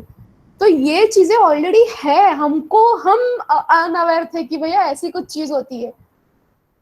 तो ये फेस रिकॉग्नाइजेशन अभी इतना ज्यादा यूज हो रहा है कि इसको डीप लर्निंग में लेके आ गए। डीप लर्निंग में कैसे? तो फेसबुक पहले टैग करवाता था, उससे लर्न नहीं करता था कुछ, ठीक है। लर्न अभी फेसबुक क्या कर रहा है, जैसे ही कोई आपका अननोन भी पर्सन जो आपकी फ्रेंड लिस्ट में नहीं है, वो भी अगर आपकी पिक्चर डालता है ना, just try this also with your some friends and just unfriend him and try to see, he will say that you got tagged into this your photo has been uploaded and you have been tagged in you have been there in this picture, would you like to tag yourself or remove your tag? Facebook ये चीज learn कर रहा है, कैसे? तो तुम्हारे photos जो आए हैं, चेहरे, तो चेहरे के बेसिस पे वो लर्न कर रहा है कि अच्छा ये बंदा है करके। या गूगल फोटोज जो अभी आए हैं, आई गेस 1 year भी नहीं हुआ है गूगल फोटोज को, तो वो क्या कर रहा है, तो अगर आप फोटोज में जाके देखो, सबके फोन में फोटोज करके एक ऐप होगा, उसने एल्बम्स में क्लिक करो ना, तो हर पर्सन की एक एल्बम बना के रखी हुई है। तो जितने भी people are there in your phone के फोटोज में, उन सबकी ना एल्बम्स है, and if you give this person a name, it will save that person's name there. So ये सब क्या हो रहा है, ये फेस रिकॉग्नाइजेशन को अपर स्टेप पे लेके जा रहे हैं। और क्या कर सकते हैं इसके साथ, और क्या कर सकते हैं? सो भैया इसका फेस रिकॉग्नाइजेशन सिर्फ इन चीजों पे नहीं है, तो सीसीटीवी सर्विलेंस, पहले सर्विलेंस के लिए क्या हो रहा था, क्राइम के लिए क्या हो रहा था, लोगों को 24 घंटे की रिकॉर्डिंग देखनी पड़ती थी, लाइक पुलिस को बैठना पड़ता था सामने। तो अभी 24 घंटे क्या आप एक वीडियो को देख सकते हो? तो the answer is no, we are humans, our brain get tired. 1 घंटा भी अगर मोबाइल पे स्क्रीनिंग कर लिया तो ऐसा हो जाता है कि यार बहुत ज्यादा हेक्टिक हो गया है, लैपटॉप पे बैठ लिया बहुत ज्यादा हेक्टिक हो गया है। तो इसी बीच में आया सीवी, जिसको नाम है कंप्यूटर विजन, जो क्या कर रहा है, तुम सिर्फ उसको इनपुट दो कि ये इमेज ढूंढ के दो, वो सारे डेटाबेसेस, सारे वीडियोस अपने आप सर्च करके देगा कि ये बंदा कौन है, वो फ्रेम में बता देगा कि ये पर्सन आया या नहीं आया। तो this is what a computer vision is, this is what a deep learning is. इसको नेक्स्ट लेवल पे सब लेके जा रहे हैं. ठीक है, तो ये हो गया फेस रिकग्नाइजेशन, जो चालू हुआ था नॉर्मल मशीन लर्निंग से, बट पहुंचा कहां पर, डीप लर्निंग तक आके पहुंच गया है, और उसको नाम दे दिया है सीवी, कंप्यूटर विजन. तो इमेजेस से रिलेटेड जो भी चीजें हैं, images and text, it gets into deep learning. बहुत बड़ी बड़ी टेक्स्ट है, मतलब डेटा बहुत ज्यादा है, तो तुम डीप लर्निंग लगाते हो. एंड फेस रिकॉग्नाइजेशन एक step higher from machine learning will take you to deep learning. हमेशा ये चीज सोचना, तो लोअर वाली स्टेप को हमेशा मशीन लर्निंग की जैसे ट्राई करना सोचने के लिए. ठीक है, so one example of this. Next let's take example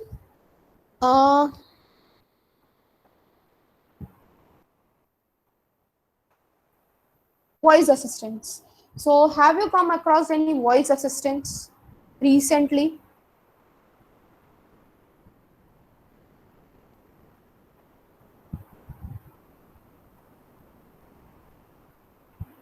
So the answer is Alexa. Yes, the answer is your Siri.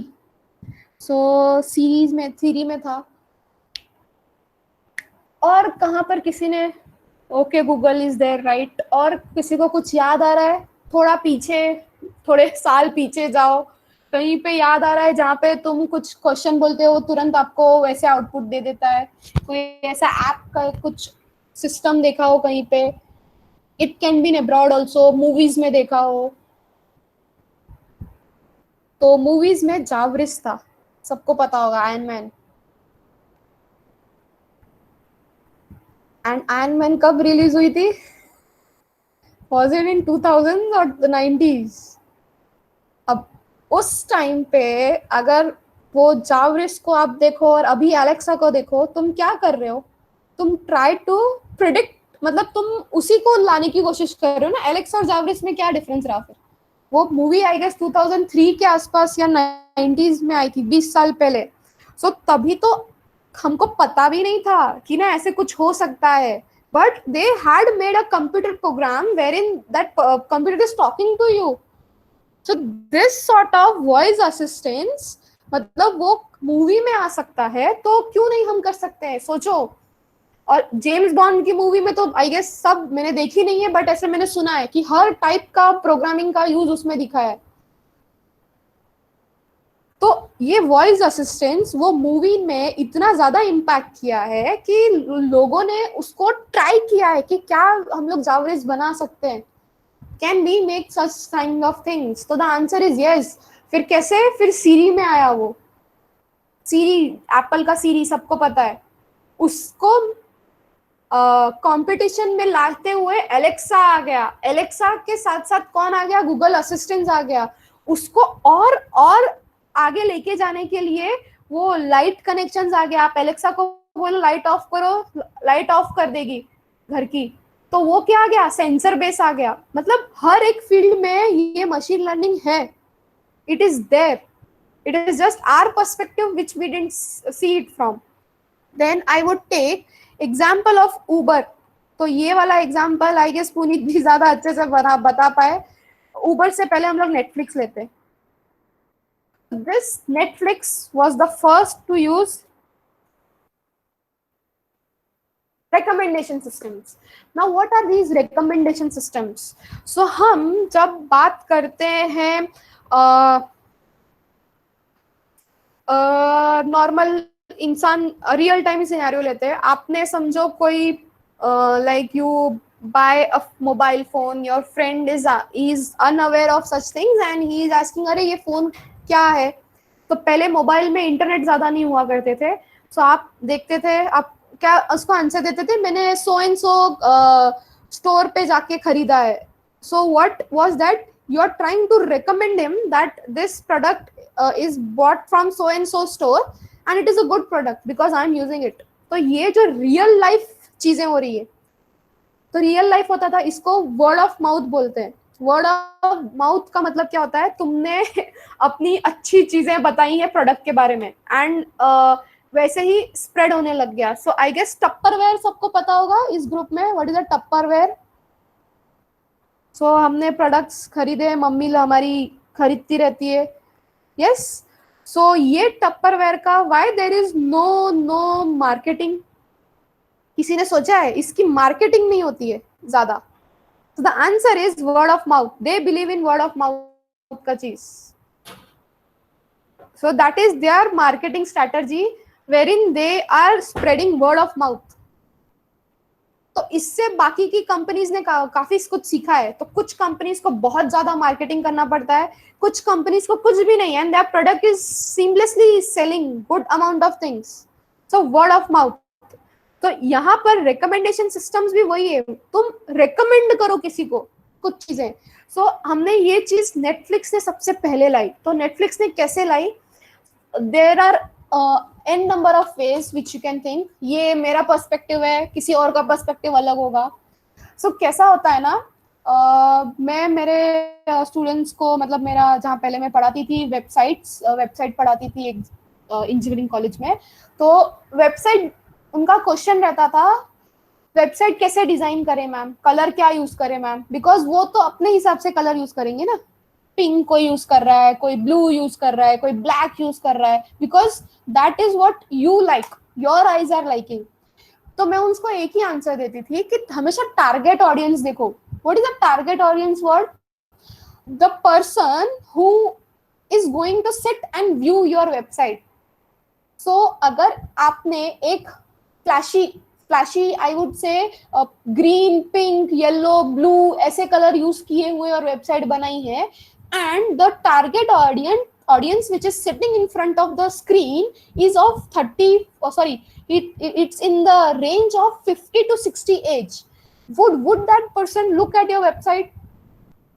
नहीं, बिकॉज कैसा होता है, आंखों पे स्ट्रेन होती हैं ऐसी चीजें. इसीलिए अगर आप देखो आपकी वेबसाइट ज्यादातर व्हाइट में रहती है, because the target audience in white is like for everyone. Colour एकदम अच्छा रहता है, बट वहीं पर आप कोई किंडर टाइप देखो, मतलब बच्चों लोगों के लिए कोई वेबसाइट देखो, तो it is always joyful, colourful चीजें, काफी ऐसे अट्रैक्ट कर रही है, डायनामिक वेबसाइट्स बनाई हुई है. क्यों? बिकॉज टारगेट ऑडियंस वैसी है. दे डोंट वांट दैट, क्योंकि कोई भी एजेड पर्सन आके चीजें नहीं खरीदने वाला है वहां पे. तो वहां पे बच्चे, मम्मी, उनको अट्रैक्ट करने के लिए चीजें बनाई गई है.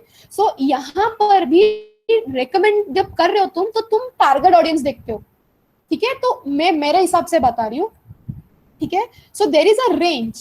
सो if I say there is a range of 20 to 25 age. ठीक है, ये 25 की एज है, and this sort of group I just give data, because machine learning में क्या होता है, पहले तुम डेटा देते हो. मैं बोलती हूँ ये ग्रुप को एक्शन मूवीज बहुत पसंद है, और मैं एक बोल रही हूँ कि 26 से 30 जो आती है एज, वो रोमांस की मूवीज बहुत ज्यादा देखते हैं, और 30 से 40 की जो एज है उनको ड्रामा पसंद आता है. ठीक है, ये मेरा ना एक एनालिसिस है, और मैंने ये अपनी मशीन को दे दिया. तो अब समझो मैं ना अपना अकाउंट बनाती हूँ. सो मेरा अगर समझो एज 24 है, what sort of movie would this machine learning would give me?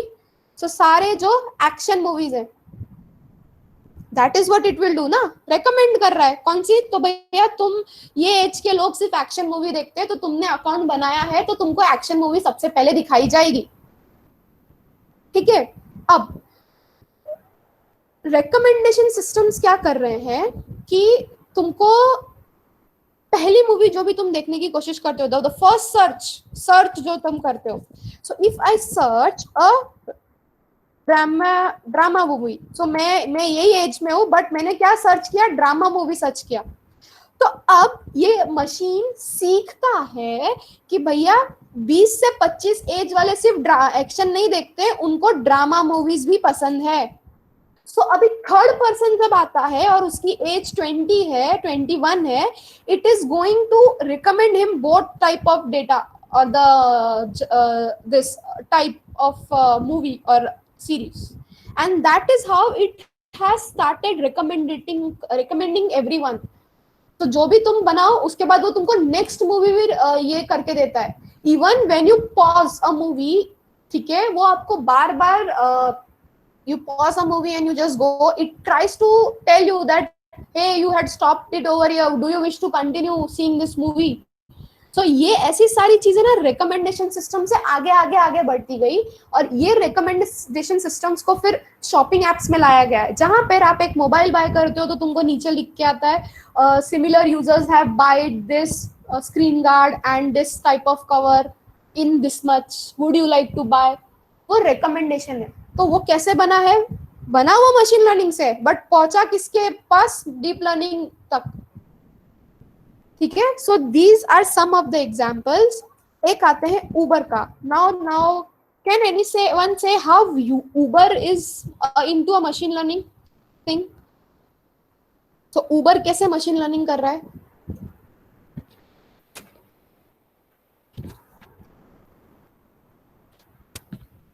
Demand and supply. Demand and supply in a sense? जहाँ पे डिमांड ज्यादा है और सर्च कम है, मतलब सप्लाई कम है, तो वहाँ पे ऑटोमेटिकली सर्च इंक्रीज हो जाता है, वो रेड जोन हो जाता है। Yes, okay. So I would put it in a way like आपका सोर्स क्या है? तो जहाँ से आप चालू करते हो, और डेस्टिनेशन कहाँ है? आपको जाना होता है, तो that is a source and destination. If I want to go from Andheri to समझो इन्फिनिटी मॉल in Malad, तो डिस्टेंस रहता है। So what Uber or other apps do, they calculate the distance and they calculate the traffic, they calculate the routes, and based on that, तो ये सब क्या है? ये stats हो गया ना। Calculate time, calculate money, sorry, calculate waiting time। क्योंकि तुम ऑटो में भी बैठते हो तो वेटिंग टाइम का पैसा है। तुम ऑटो में जहां से बैठते हो तो 18 रुपया तुम्हारे सिर्फ बैठने का 18 रुपया है, तो तुम अगर उतर भी जाते हो तुरंत तो तुमको 18 रुपए देने ही पड़ते हैं उस ऑटो वाले को। सो जो 18 है वो स्टार्टिंग है। सो ऐसे कुछ है, सारी चीजें कैलकुलेट करता है और तुमको क्या करता है, एक अमाउंट प्रिडिक्ट करके देता है। सोचिए प्रिडिक्टिव एनालिसिस, तुमको कुछ अमाउंट प्रेडिक्ट करके उसने दे दिया कि भैया ये सोर्स से ये डेस्टिनेशन तक इतना पैसा होने वाला है। अब ये एक प्रेडिक्शन हो गया। दूसरा क्या कर रहा है? दूसरा शॉर्टेस्ट रूट। जब तुम बैठ जाते हो और समझो कि आगे जाके उस रोड पे ट्रैफिक है, it tries to change your route and within the same पैसा, मतलब वो सेम पैसे में तुमको अलग रूट से भी लेके, क्यों? बिकॉज तुमको जल्दी पहुंचना है। So again what it did some sort of machine learning where it found that जो तुम आगे future analysis कर रहा है कि ये रोड पे इतना ट्रैफिक है, इतना टाइम लगने वाला है, तो दूसरे जो ऑप्शन है, तो शॉर्टेस्ट जॉब फर्स्ट बोलो या जो भी एल्गोरिदम है, तो उस पे वो अप्लाई कर रहा है और वो क्या कर रहा है? जंप कर रहा है दूसरे रूट पे, but it is trying to make you reach your destination in the shortest time period, कि कौन सा रूट लूं मैं जिसके थ्रू मैं जल्दी कस्टमर को पहुंचा पाऊं। ठीक है। फिर एक और चीज, अगर आप एक मतलब ये काफी लोगों से सुना है मैंने, सो अगर आपने लाइक समझो मुझे अंधेरी से कांदीवली जाना था and you paid good amount for it, so like if you have paid 300-400 bucks for that ride, तो नेक्स्ट टाइम उबर आपको उतने ही पैसों में चीजें बताएगा। जबकि अगर आपकी फ्रेंड आपके बाजू में and she is using your Uber app, उसको कम पैसों में बताता है, because you have already ridden in a high and expensive category. So this is also what some sort of predictive analysis which Uber is trying to make, कि ये cab लेगा या नहीं लेगा, कैंसिल करेगा या क्या करेगा। So all those things somewhere Uber is using, सब जगह हो रहा है। ठीक है। सो मेरे साइड से ये 4-5 है और बहुत सारे एग्जाम्पल्स है। तो ये सिर्फ इसलिए because I just want you guys to have a clear picture कि मशीन लर्निंग कहाँ पर लगने वाली है। ठीक है। Is this thing clear? I guess बहुत ज्यादा आज bug bug bug bug bug हो गया। तो ये कुछ एप्लीकेशंस है और बहुत सारे हैं। तो सैमसंग ने सबसे पहले स्टाइलस लाया था, याद है? नोट के साथ एक स्टाइलस देता था सैमसंग, अभी से आई गेस 10 या 7-8 साल पहले। आई वॉज इन बी, तो आई गेस 2009 के आसपास, 10 साल पहले स्टाइलस लाया था। सो वो स्टाइलस क्या कर रहा था, हैंड राइटिंग रिकॉग्नाइजेशन जो है एनएलपी का पार्ट। तो हम पूरी जिंदगी इन चीजों से डील करते आए हैं, बट हमने कभी नहीं सोचा कि मशीन लर्निंग अप्लाई हो रहा है चीजों पे। ठीक है, आई होप काफी चीजें क्लियर हो गई होगी। अभी हमको सीखने हैं एल्गोरिदम्स। हाँ Ma'am, hello. हाँ हाँ Sachin. Ma'am, what I needed to ask was, you put it up certain examples, I got them rather, but my question is rather this, that if if at all if at all you can put a more precise example, like thing which is very much interrelated to machine learning, because see these I may say were more of generic examples. Fine, Okay. that we have already witnessed somewhere in real time or in Yeah. our real day-to-day life. But any Yes. example where, which is very organization related or company related example, where I take certain parameters or certain things and then I apply things on it and, frame up a story or come up with a conclusion on the basis of machine learning.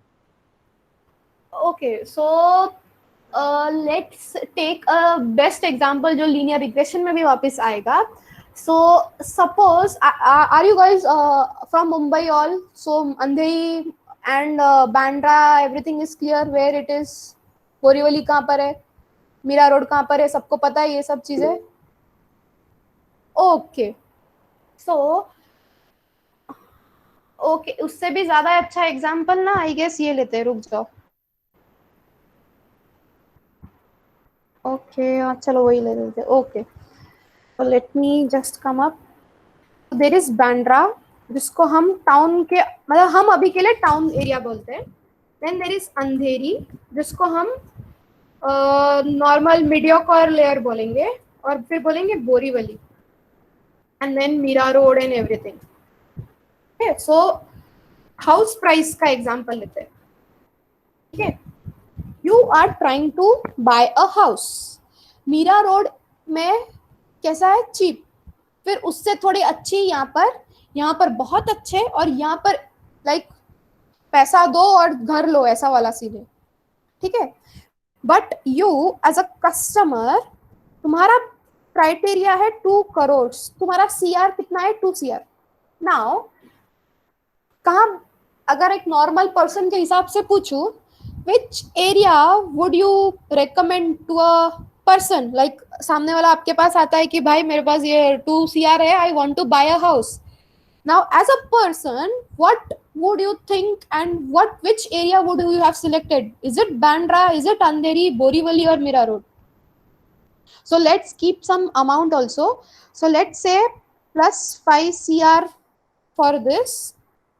अंधेरी के लिए 5 let's say 3 या 2 CR से 5 CR, and Borivali में रखे 1 CR से 2 CR, and Mira Road 1 CR less. So ये calculation तुम as a human देख रहे हो, तो तुम तुम्हारे फ्रेंड को क्या सजेस्ट करोगे, कहाँ लेना चाहिए?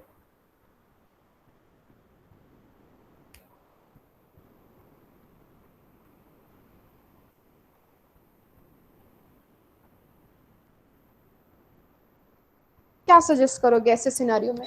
तो your friend is very much in like he is abide and very much faithful to you, and yes Sachin, he is just asking कि भैया मेरे पास 2 CR है, मेरे को बस तू बता दे मैं कौन से एरिया में देखूं, मैं वहां ढूंढना चालू करूं. तो तुम कैसे पैरामीटर्स पे फोकस करोगे, क्या क्या चीजों पे फोकस करोगे, उसको क्या सजेस्ट करोगे कि क्या क्या चीजें वो देखे कौन से एरियाज में? Ma'am, can I put up certain thing? Yeah definitely. In what aspect you're saying कि residential aspect में कौन सी जगह अच्छी है? Residential Near be schools available है, market available है. basically what you will say, you will analyze. so market है या नहीं देखने बोलोगे उसको, कि जो भी एरिया तू ले रहा है वहां पे देख मार्केट है या नहीं, स्कूल है या नहीं, ठीक है, you are trying to see road के बाजू में है या रोड से थोड़ा अंदर है, राइट, वो रेसिडेंशियल एरिया रोड के एकदम नजदीक में है या बाहर है, ठीक है। अब इसके बाद और क्या चीजें देखने वाले हो, सो देख, सो ये सब तुम किसके लिए दे रहे हो, लोकेलिटी देख रहे हो, सो इन सबको एक वर्ड दे देते हैं लोकेलिटी। तो लोकेलिटी कहाँ पर है वो, तो एक फीचर हमको मिल गया है लोकेलिटी। और क्या चीजें तुम देखोगे, Is it nearby highway or nearby या any so that residence? came in road, so road के कितने आजू बाजू है, पास में जो, Hmm. तो हाँ, और चीजें क्या देखोगे, क्या सजेस्ट, हॉस्पिटल, हाँ Workplace. हॉस्पिटल आवाज नहीं आ रही है, मैम, हॉस्पिटल। हाँ, so that will come under market, schools, hospitals, तो वो ओके, सब चीजें हैं। और चीजें क्या फोकस करने पर बोलोगे उसको, जहाँ पे वो जॉब या उसका बिजनेस है वहां से कितना दूर है उसका घर, तो हाँ, उसको सो घर कितना वो चाहिए, स्पेशियस कितना चाहिए। now there you came with the point, area of house, Hmm. this is our main feature। Area of house, then amenities क्या है वहाँ पे? हाँ, अब बराबर बात कर रहे हो, Hmm.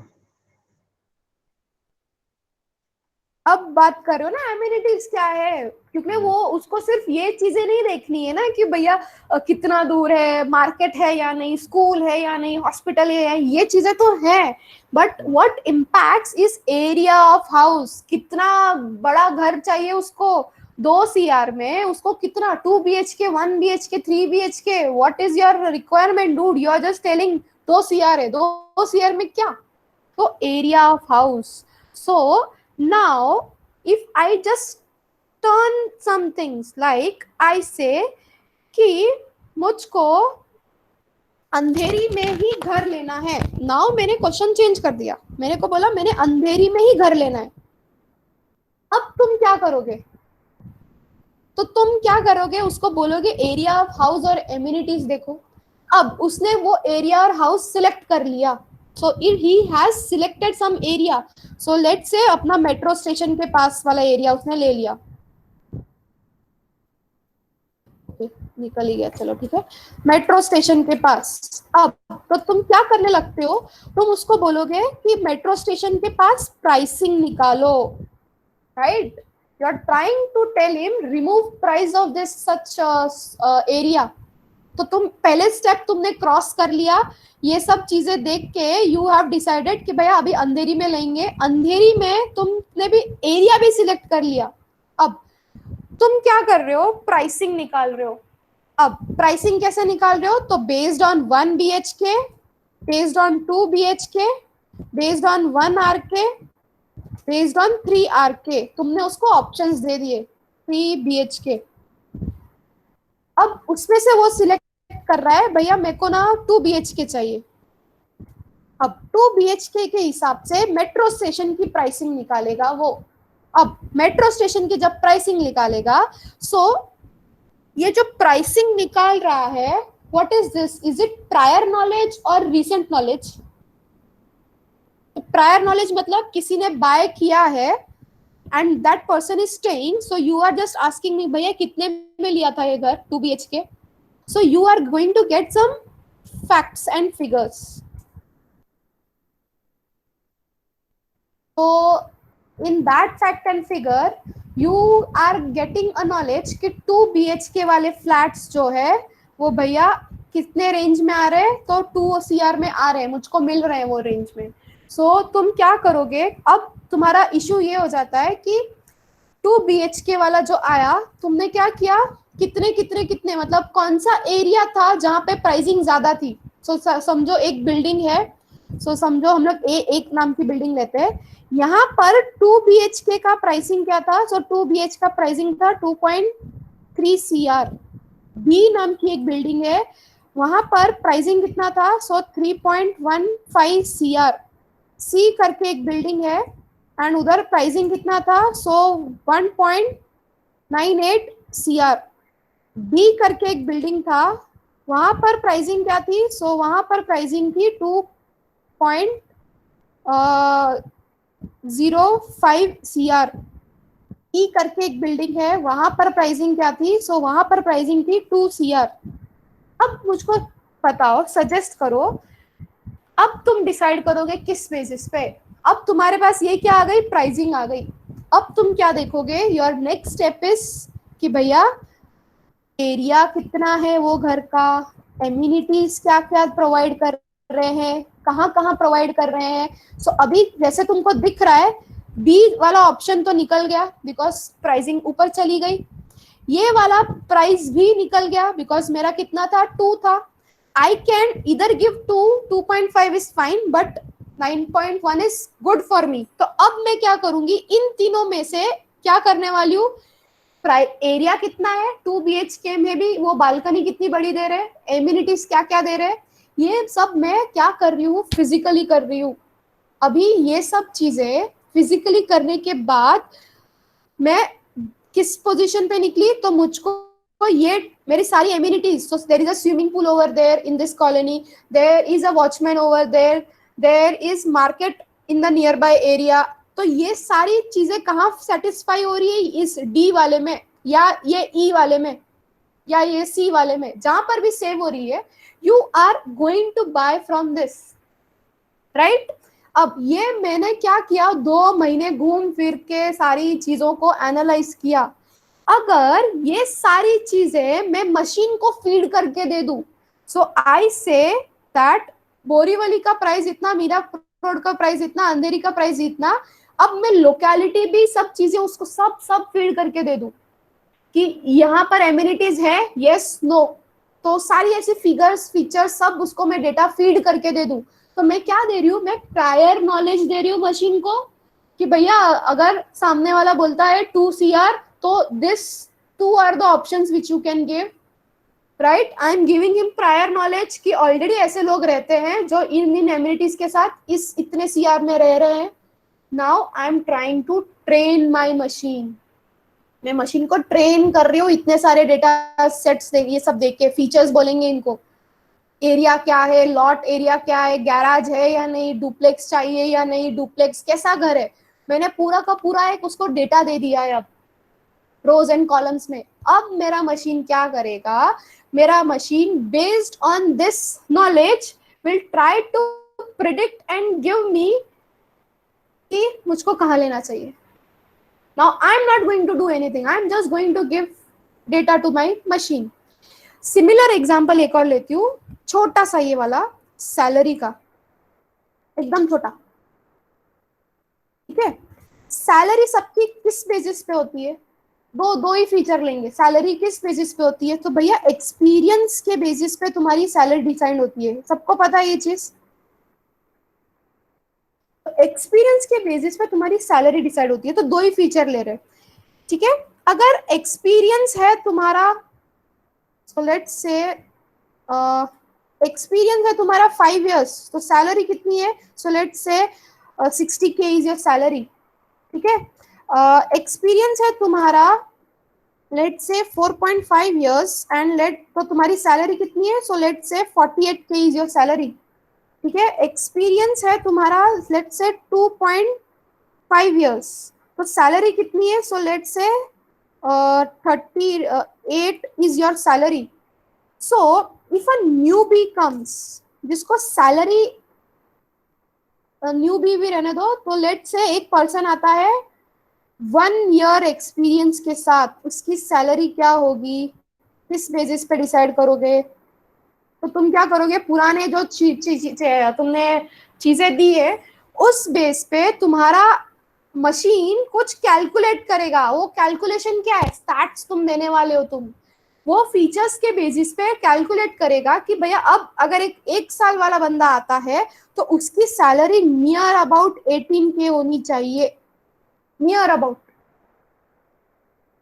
तो ये उसने क्या किया? इसने, तुमने पुरानी सैलरीज उसको फीड की कि भैया इतना साल था, इतना पैसा मैंने दिया। इसमें अभी तुमने दूसरे फीचर्स नहीं देखे, क्वालिफिकेशन क्या था, कौन से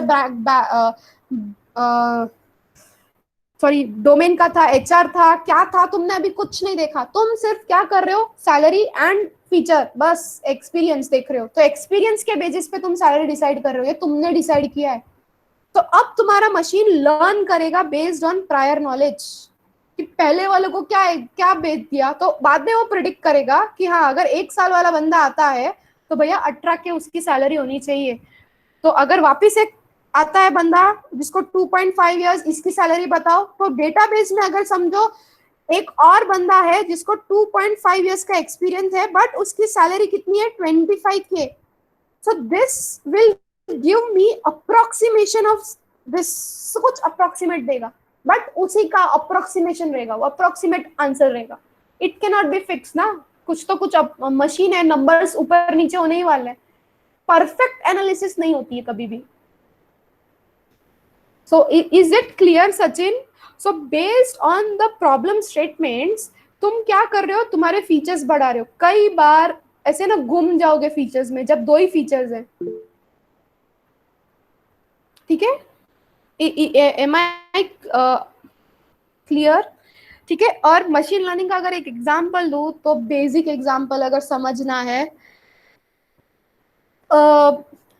जब हम छोटे होते हैं, so like we are kept away from fire, तो हमको जितना बोलते हैं ना इसके पास मत जाओ, हम फिर भी जाते हैं and we try to touch that flame. So जब फ्लेम को टच करते हैं and it hurts ourselves, what happens, we try to learn something and what we did, we learn कि जो भी ऐसी फ्लेम है येलो और ऑरेंज रेड कलर है और ऐसे हिल रही है, it will hurt me. So next time when you go to with your mom to kitchen and there is a stove burning in front of you, would you touch that thing? So the answer is no. You won't touch that thing. Why? Because your prior experience said that this thing is going to hurt me, and that is what a machine learning is. That you are trying to learn something from previous experiences, and this is what a previous experience is.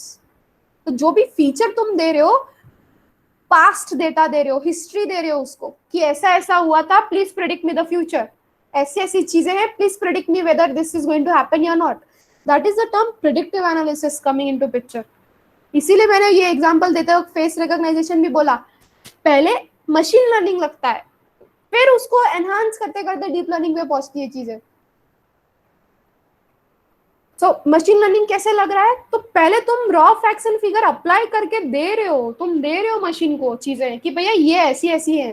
सो जैसे अगर बच्चे को तुम सिखा रहे हो तो तुम ना फोटो दिखा रहे हो कि ये कैट की है डॉग की है, और ये तुम उसके साथ रिपीटिवली 4-5 दिन तक कर रहे हो। So as soon as you bring a photo of cat, he will say it is a cat, but as soon as you bring a tiger का photo, he will get confused कि भैया ये क्या है। तो ये है मशीन लर्निंग। मशीन लर्निंग भी ऐसा ही है, तुम जब तक उसको कैट डॉग क्लियरली बता रहे हो ना कि ये कैट है ये डॉग है, प्रिडिक्ट करके देगा। जैसे ही कोई ऐसा डेटा आ जाता है ना, जैसे टाइगर आ गया, he is not able to differentiate, तो भैया गलत आंसर देगा। तो गार्बेज इन गार्बेज आउट। तो you need to work on features, you need to work on features. तो जैसे ये वाला एग्जांपल है ना मशीन, ये एक्सपीरियंस एंड इयर्स का, समझो मेरा डेटा बस इतना ही है, ठीक है, 5 के ऊपर कुछ नहीं है, बट कोई बंदा आ जाता है with let's say 15 years of experience. अब मेरा मशीन क्या करेगा, मेरा पास्ट में तो मेरे पास सिर्फ 5 साल का डेटा है ना, 15 साल के एज के लिए मैं क्या करूं, इयर्स के लिए। सो यहाँ पर कुछ ऐसी वैल्यू आएगी विच इज अनएक्सपेक्टेड, तुमको नहीं पता मशीन ने ऐसा आंसर क्यों दे दिया, because it is machine, it is not a human that it needs what. अब समझेगा कि अच्छा ये गलत आ गया है, ये नहीं समझने वाला है वो चीज, इसीलिए वो डीप लर्निंग में चली गई है जहाँ पे वो खुद सीखे चीजें। क्योंकि मशीन लर्निंग में ऐसे वैल्यू को वो गार्बेज वैल्यू देगा, कुछ गार्बेज मैं इसलिए बोल रही हूँ बिकॉज उल्टी सुल्टी वैल्यू देगा, बट उसके पास है ही नहीं ना नॉलेज 15 साल के लिए।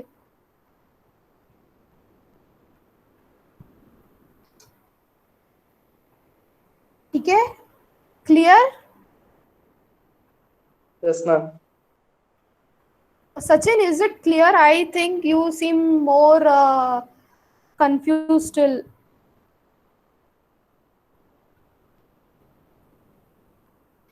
ओके, सो और भी अगर कुछ चीजें देखनी है